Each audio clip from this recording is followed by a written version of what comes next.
Hey there, this is Amelia here. Welcome to Amelia's crossdressing story. Today we are going to share a story called Trip to Paris Part 27.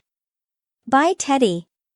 For more interesting and exclusive stories, please subscribe to my channel and support me at Patreon. Finally, Beth, again with tears in her eyes, said, "Guys, I'm so sorry that I acted the way I did. I love both of you so much, and I hurt you. Ronnie is more than a sister-in-law to me. She's a sister. And, Jason, you're my only brother, and I know that I hurt you very much. I shouldn't have reacted that way, but it was a shock seeing you looking like a girl. In fact, a prettier girl than almost anyone else there. And, I was upset over the fight that Peter and I had, and I should have never let that enter into it. I said things to you guys that should have never ever said. You did hurt us. Both of us," Jason said. "What you said about Ronnie hurt me more than what you said about me. I know seeing Jamie was a shock, but she is part of me. I like having fun with her, and the bridal show was a lot of fun. You'll never see Jamie again if I can help it. But I want you to realize that she is part of me, and always will be. There's nothing I can do about it. And, actually, I don't want to do anything about it. You're my sister, and I love you. And, we shouldn't hurt each other.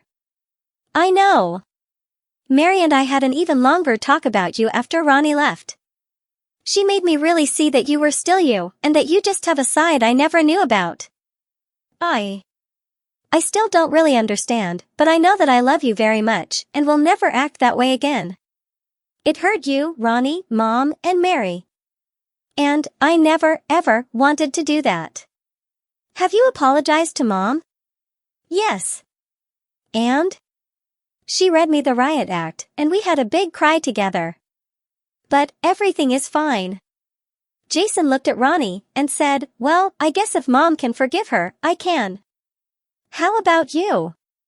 Ronnie looked at Beth, and said, "Like you said, you're more than a sister-in-law to me, you're a sister. And, if Jason can forgive you, so can I." "Thanks guys," Beth said, "I love both of you so much." Jason looked at Mary, and said, "Now, little sister. Ronnie told me about what happened at Mom's, and you surprised both of us. Thanks for being so understanding." Mary replied, "I just think it's so cool that you can show your feminine side. And, be who you feel you are. And, I'm happy that Beth understands at least a little bit." At the end of the week, a large envelope arrived. It was addressed to Jamie Daubine and Ronnie Blackwell. Ronnie opened it, looked at the contents, and smiled. Then she wondered if she should show it to Jason. That evening right after dinner, Ronnie handed Jason the envelope, and he asked, "What's this?" "Look inside. I think you'll like it." Jason opened the envelope, pulled out the contents, and laid them out on the table. He looked at it, then at Ronnie, and said, "Did they send these from Kathy's?" "Yes." "Like them?" "You know. We've taken pictures before. But, these are professional ones. And, I'm very surprised. They are good, aren't they?" "They are. It's a shame we can't show them to anyone. Maybe someday." A few weeks later school was over for the year, and Ronnie had graduated with honors. Jason was so proud of her as he watched her walk across the stage to accept her diploma. Afterwards he took her to one of the best restaurants in town to seal undergarments. One of Jason's degree requirements was an internship during the 5th year of his program with a company doing work in his field. Jason applied to a number of companies and was accepted by 3 of them, so he had a choice to make. One of the 3 companies was Briard. The same company his dad works for, right in town. He didn't want to work for his father. Another was a large research and development company on the West Coast. And, the third was medium-size manufacturing company. One Sunday, during dinner, Jason and his father had a long discussion about the 3 companies. And, his father agreed that it wouldn't be good for Jason to work for him. They decided that the company on the West Coast would be the better choice for Jason, as they did a lot of government research. On Monday, Jason wrote his letter of acceptance to the one company, and letters of thank you for considering me, but I'm taking a position with another company, to Briard, and the third company. He set them on the table to take to the post office the following day, when he and Ronnie went out. On Tuesday, they were in a rush to go to the park for the day, and he forgot the letters. Later that day as they walked back into the apartment, Jason saw them and said, "Shoot. I forgot those letters this morning." "Don't worry, love," Ronnie said, "you can mail them tomorrow." Just as they finished dinner, the phone rang, and Ronnie answered it. "Hello. Pear. How are you, and how's Mir?" "Good. We're doing fine." Jason decided to take the position with the company on the West Coast. "We'll be about 2,000 miles from his family, but it'll be fun." "Sure, just a minute." Handing the phone to Jason, Ronnie said, "It's Pear, and he wants to talk to you." Jason took the phone and said, "Hello, Pear." "Yes, my dad and I had a long talk about it." "Yes, it is a long way from home."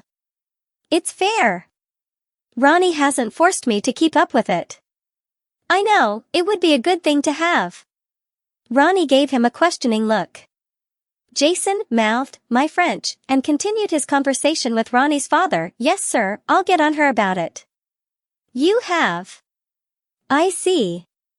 That's even farther from here, but would be fantastic. Let me ask her." "Honey," Jason said to Ronnie, "how long would it take to get my French up to speed?" "Pas long temps.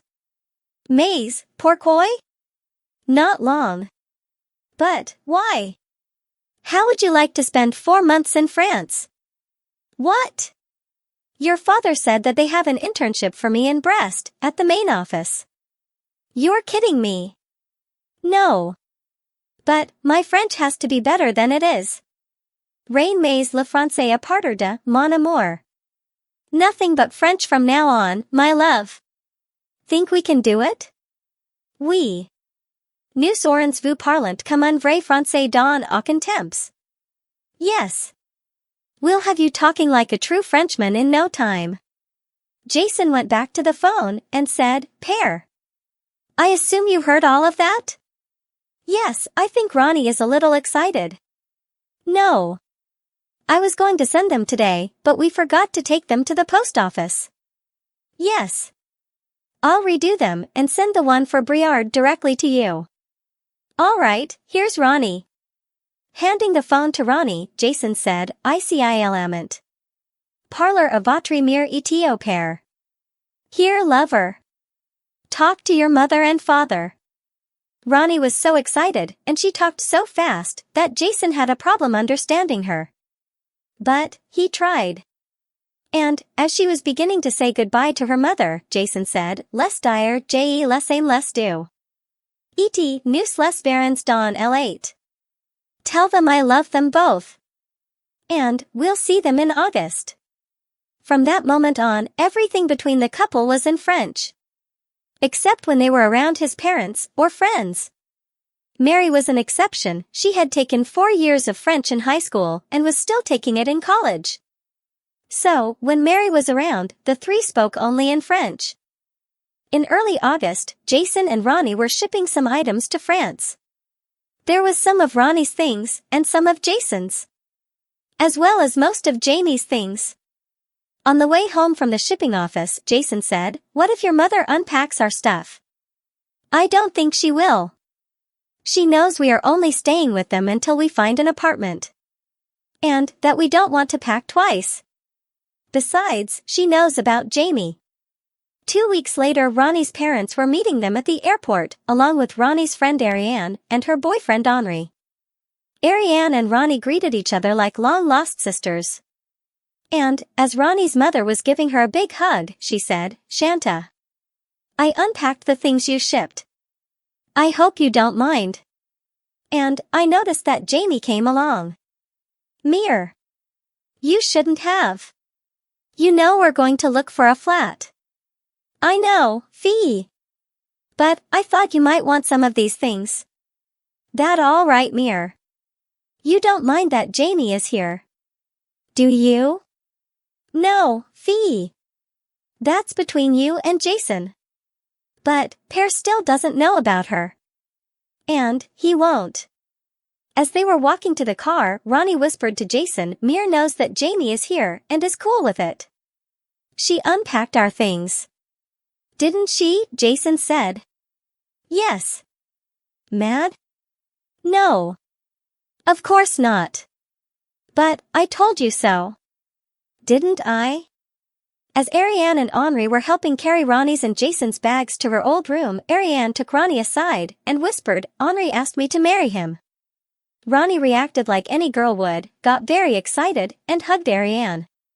But Ariane calmed her down with a SH. No one knows, but you. Just then Jason and Henri walked in with the last of the bags, and Jason said, What are you two so happy about? Ronnie looked at Ariane, then at Jason, then back at Ariane, and asked, Can I tell him? Can he keep a secret? Ariane asked. Better than anyone. Yes. Looking at Jason, Ronnie said, Ariane and Henri are getting married. Jason shook Henry's hand, hugged Ariane, and said, Congratulations you too. Then Ronnie asked, Have you set a date? Ariane looked at Henri, then at Ronnie, and said, While you guys are here, I want you to be my maid of honor. Really? Yes. You are my best friend even though you're in America most of the time. Ronnie again hugged Ariane.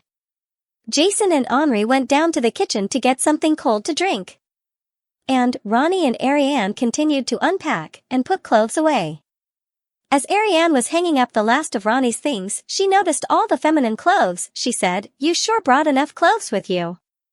We're going to be here until after Christmas. And you never know where we're going to be going while we're here. You must have 4 times the clothes that Jason has. You know boys. They never change their clothes, Ronnie said with a smile, as she thought, Love. If you only knew. Ariane picked up a suitcase that Ronnie recognized as the one containing Jamie's special things. Breast forms, glue, wigs, and other things. Ronnie though quickly, so that Ariane wouldn't open it, and said, Here, let me put that in the back of the closet. We won't need that until we move to the flat. I wish Mir hadn't unpacked all of this. We'll just have to repack it to move. Ariane handed the box to Ronnie, as she asked, What are you going to do while Jason's working? I thought that I'd find a part-time job and maybe take some classes at the university. 2 weeks later Ronnie and Jason were moving into a furnished flat, and just like at home, it was only a couple of blocks from the university and close to transportation to Jason's work. Ronnie had found a part-time job and was taking a couple of graduate-level courses. Jason, along with his job, was taking a course to improve his French. That's all for now. See you in the next video. For more interesting stories, please subscribe to our channel, and for exclusive content, please join us on Patreon. Link in the comment.